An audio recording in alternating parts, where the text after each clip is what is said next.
Oi, oi! Aqui é a Tamires e chegamos no nosso 7º episódio. Depois de um tempinho, estou eu aqui de volta para falar sobre comunicação não violenta.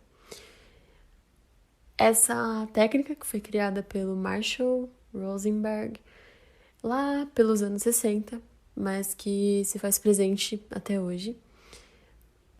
Eu me aprofundei um pouco nessa questão no livro, que se chama Comunicação Não Violenta, do Marshall. Não consigo falar Marshall sem pensar no Marshall de How I Met Your Mother, mas enfim. E eu gostaria de falar algumas questões, eu vou trazer assim, bem brevemente, alguns pontos que ele aborda no livro. E espero que vocês gostem. Então, deixa eu te contar o que rola neste episódio.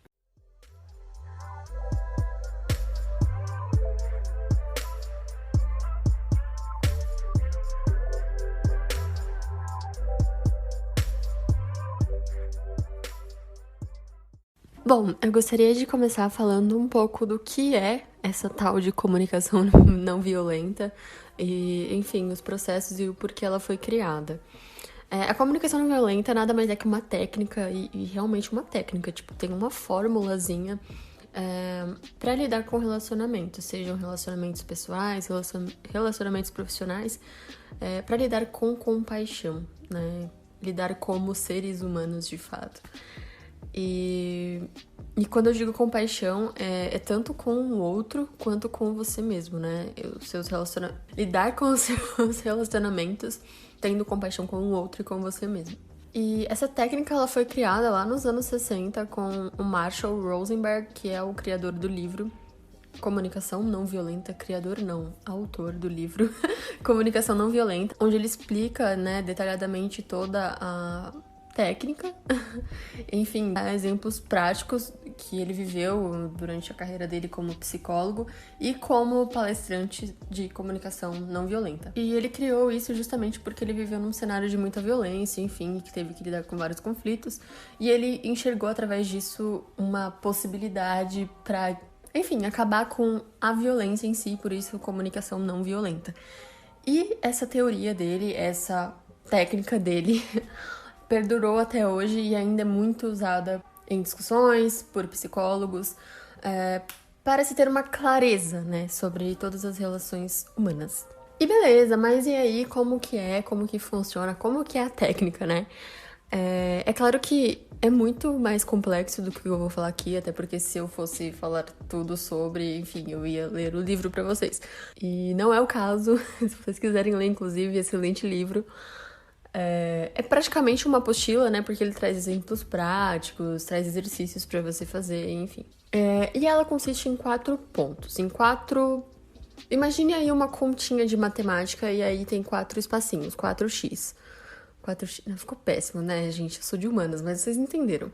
A primeira questão, o primeiro tópico é a observação, né? A observação clara e objetiva, né, do fato, do que tá acontecendo ali, sem julgamento, sem comparação, sem sentimento, é só o fato, o que aconteceu ali e pronto. E aí, soma-se a isso, aí você imagina mais lá na formulazinha que eu falei pra você imaginar, o sentimento, né, o que você sentiu perante aquele fato que você observou, ou enfim, que você viveu aquele fato, o que você sentiu perante aquilo. E aí agora imagina mais um maisinho na fórmula, e o terceiro ponto é a necessidade. E aí talvez seja um termo um pouco diferente do que a gente vai estar acostumado, então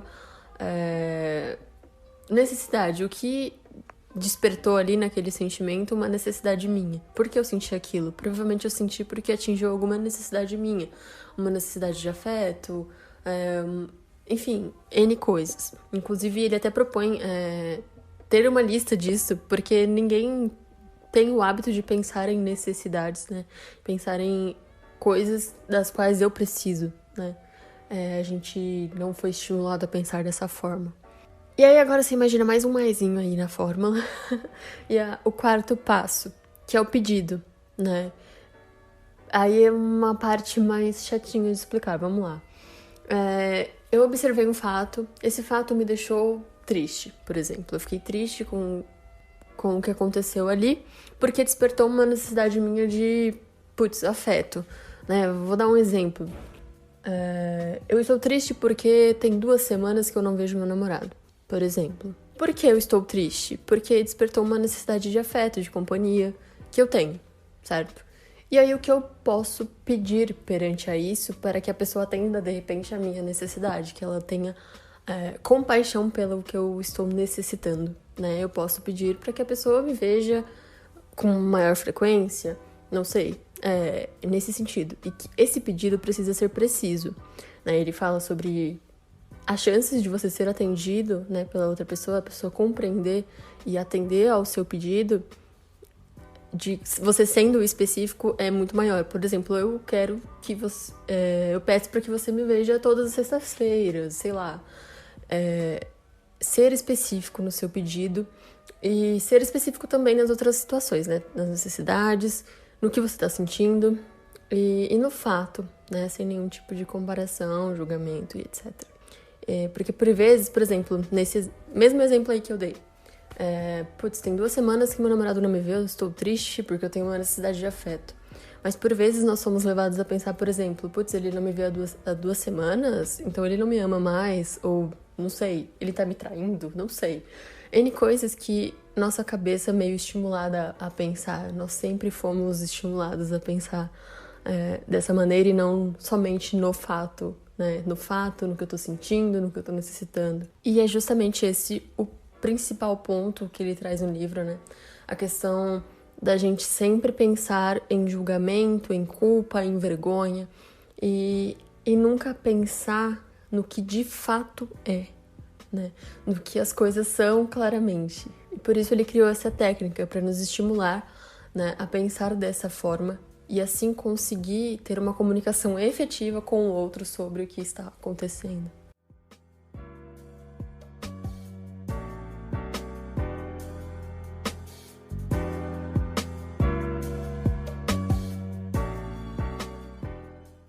E dentro desses 4 pontos, tem uma questão que eu estava até esquecendo aqui e que é muito importante, que é a escuta empática, né? A escuta presente, de fato, né? Essa técnica seria... essa parte que eu expliquei seria o que você vai... quando você vai se expressar, né? Quando você vai falar algo para alguém. Mas também tem o outro lado, né? De quando você vai ouvir alguém. Será que você realmente tá ouvindo a pessoa ou você tá, só esperando pra dar uma resposta? Ou você tá querendo aconselhar? Você tá querendo julgar, né? E não simplesmente ouvir. É um ponto que ele traz bastante, né? Essa questão da gente ouvir, estar presente, de fato, na escuta e só ouvir, né?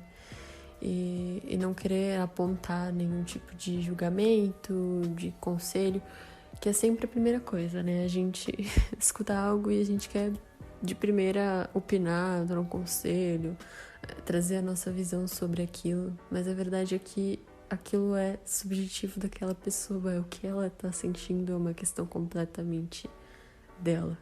E aí o que ele fala que ouvir empaticamente é simplesmente ouvir, mas também, de repente, ajudar essa pessoa a encontrar, de fato, aquilo que ela tá querendo ali. Enfim, numa situação, por exemplo, a pessoa vem te contar alguma coisa, não sei, algo triste, por exemplo, né? Mas, ou, não sei, até de querer realmente passar alguma informação pra você e você vê que ela não tá conseguindo pôr isso como uma necessidade dela ou demonstrar realmente o sentimento dela. E você, conhecendo a comunicação não violenta, a técnica, você falar com ela de uma forma que ela encontre isso, né? E não julgando nem nada, mas de repente só ele fala de parafrasear o que a pessoa está dizendo, né? De repetir em outras palavras do que ela está dizendo. Isso pode ajudar, ao invés de julgar, dar um conselho, enfim, em tentar encaixar o seu ponto de vista, o seu sentimento sobre aquilo dentro do que a pessoa tá sentindo, do que a pessoa tá vivendo, do que ela tá te falando ali.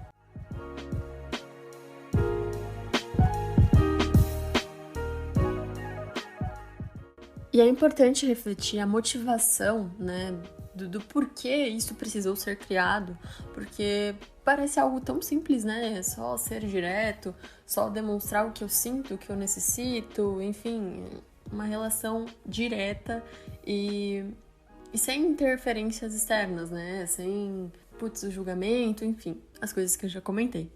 Mas a grande questão, que ele fala no livro também, é que nós fomos sempre criados para pensar de uma forma a reprimir o que a gente sente e a estar sempre prestando atenção no que o outro está pensando sobre aquilo.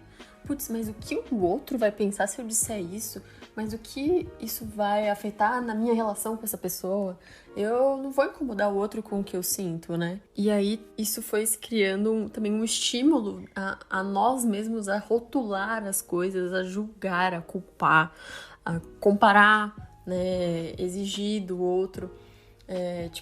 Exigir de você mesmo também, né? Eu deveria fazer isso, né? Eu tenho que fazer isso e não eu vou fazer, né? E não eu quero fazer. Nós somos sempre estimulados a pensar como uma obrigação, né? Por exemplo, eu vou, vestir essa roupa porque eu deveria me vestir dessa forma em tal lugar. Eu não quero, eu não gostaria de vestir essa roupa pra ir em tal lugar, mas eu deveria, porque senão os outros vão me julgar, não sei, estranho, sabe? Esse tipo de pensamento. E aí é um pensamento até muito simples, né? Da forma como eu me visto, mas isso em questões maiores, enfim, dentro de relacionamentos. E é até uma das motivações, por vezes, de transtornos psicológicos, como a ansiedade, a depressão também. E aí ele também traz um outro ponto, e esse viver em função do sentimento do outro, ele chama também de escravidão emocional, né? Que por vezes nós nos sentimos culpados pelo que o outro sente. É claro que uma ação minha pode estimular um sentimento no outro, mas o outro é responsável pelo que ele sente. Eu não posso me culpar pelo que o outro está sentindo e não posso exigir também do outro que ele é culpado pelo que eu estou sentindo. Aquele sentimento veio da minha bagagem, enfim, da minha criação, das minhas questões, né? Ele tem a ver somente comigo e não com o que o outro fez. Mas por vezes nós vivemos isso, né? O outro, você me deixou triste, né? Apontar o erro do outro como causador do que eu tô sentindo. Enquanto que, na verdade, quem sou eu para dizer que aquilo foi um erro, né? O que eu posso dizer é apontar o fato e demonstrar como eu me senti perante aquele fato. Mas não que a pessoa seja responsável pelo que eu sinto, ela é responsável pelo que ela fez, né? Esse é o ponto. E quando ele fala dessa escravidão emocional, ele até traz 3 pontos da libertação emocional, enfim, que é quando nós começamos também a pensar em termos de necessidades, né? Em termos do que eu preciso, né? E não só pensar no outro e voltar-se mais para o que eu preciso. E toda essa questão da comunicação não violenta, ela abre o espaço para o contexto da vulnerabilidade, do estar aberto a se expor, estar aberto a sentir, né? E demonstrar o que você está sentindo. E demonstrar da forma correta, como ele aponta lá no livro. Ele até traz alguns pontos de relacionamentos profissionais, né, onde os chefes geralmente se colocam no topo como todo-poderosos, que não podem errar, não podem mostrar fraqueza, né? E aí ele traz esse ponto, até um exemplo lá, enfim, de como que um líder mostrando-se vulnerável e ser humano, que erra também, estimula um comportamento positivo nos funcionários, né? Enfim, e que essa é a raiz da comunicação não violenta, de conseguir lidar com todos os seus relacionamentos, com compaixão pelo outro e por você mesmo.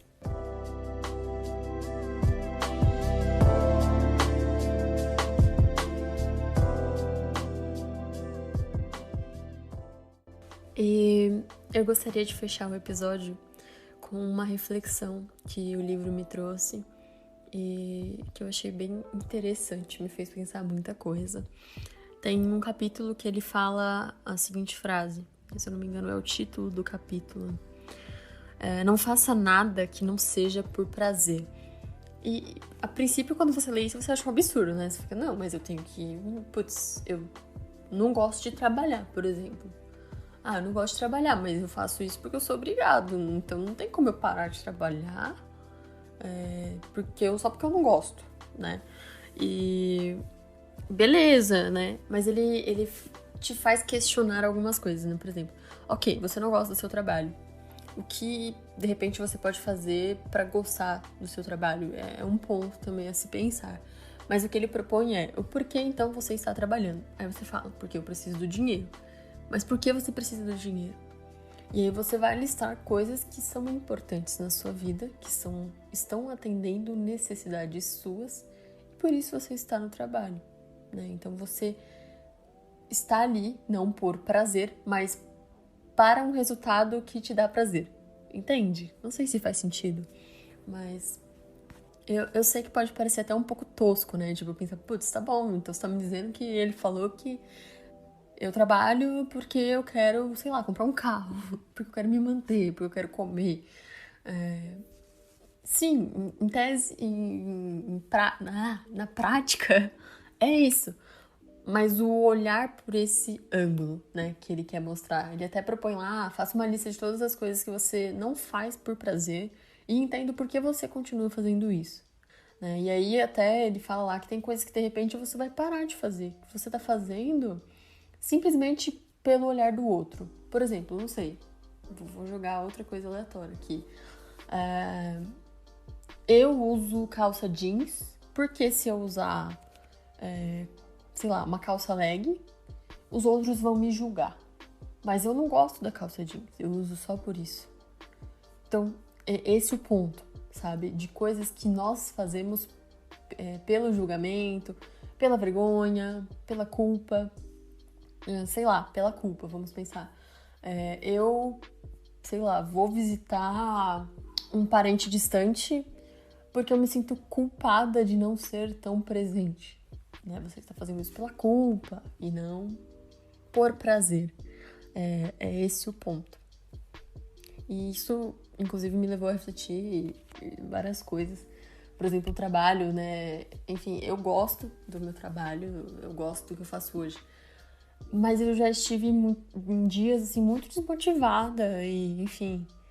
E aí eu comecei a realmente reparar, né, esse outro lado. Putz, por que eu estou trabalhando, né? E listei as motivações e tudo. E isso realmente me deixou mais motivada, sabe? Pode parecer muito pequeno, muito bobo, mas fez muito sentido. Pelo menos pra mim foi muito importante ouvir esse não faça nada que não seja por prazer.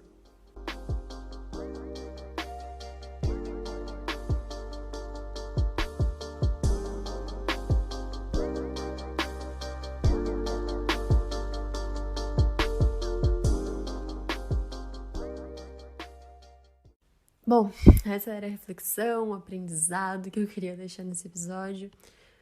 Para mim, conhecer a comunicação não violenta foi muito importante. Por mais que eu entenda que seja um processo aplicar isso, enfim, como tudo na vida. Mas conhecer, com certeza, é o primeiro passo. Então, agora eu passo aí essa bola para você, para começar a aplicar, para ler o livro, para pesquisar mais sobre, enfim. E é isso, leve este episódio como um sinal de que você pode melhorar os seus relacionamentos com a comunicação não violenta. E é isso, agradeço você que ficou comigo até agora. Um beijo e fique bem.